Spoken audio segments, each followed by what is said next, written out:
It's a strange situation that we find ourselves in, isn't it? Where someone needs to sell but doesn't like selling. So, how does someone get into this situation where they need to be selling but they don't enjoy selling? Let me give you some examples of people who fall into this type of a situation, and maybe you can figure out for yourself if you can identify with at least one of them, or maybe some combination of them. The first is the executives of professional services firm that are maybe mid-size or boutique or even smaller size. These are the professional services firms that fall into one of the many various verticals.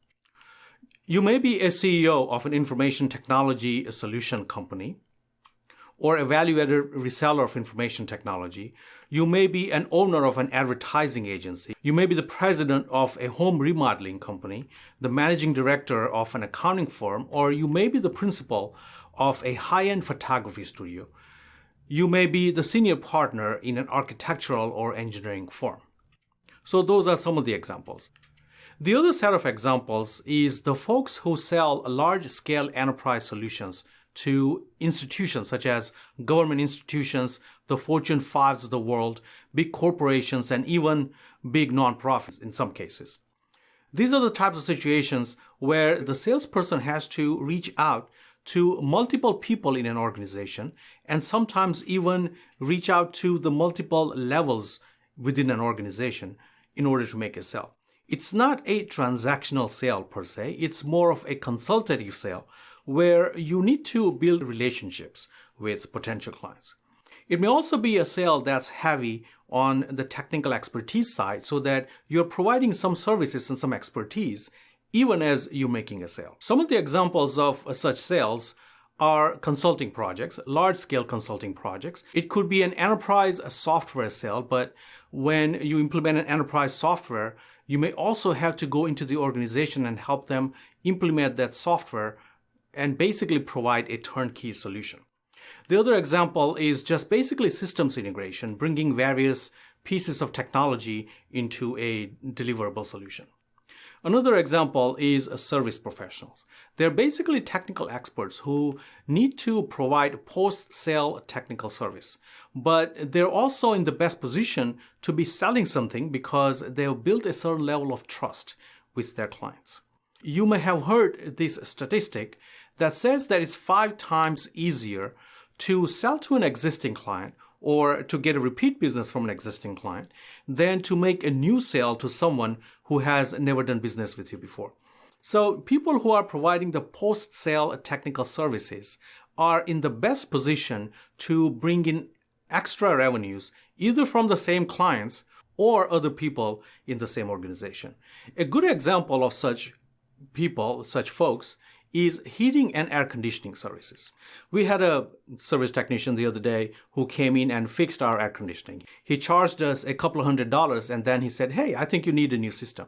So now when I hear something like that, my first instinct as a consumer is, you're trying to sell me something. I don't want to be spending $10,000 right now on a new system.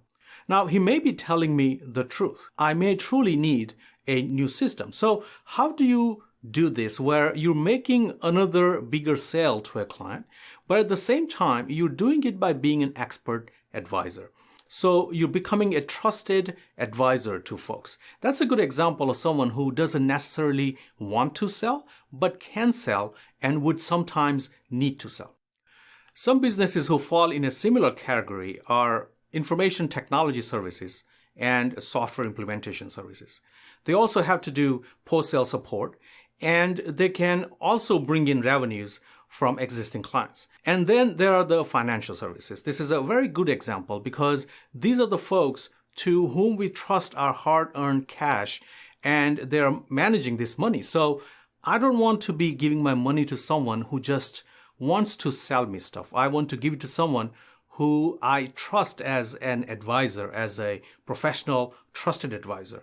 So this is a good situation where you need to be an expert, you need to be an advisor. But at the same time, you're obviously selling because you will benefit financially from the buying decision that the client is going to make. And the final example is someone who is an experienced salesperson who has reached a plateau in their career.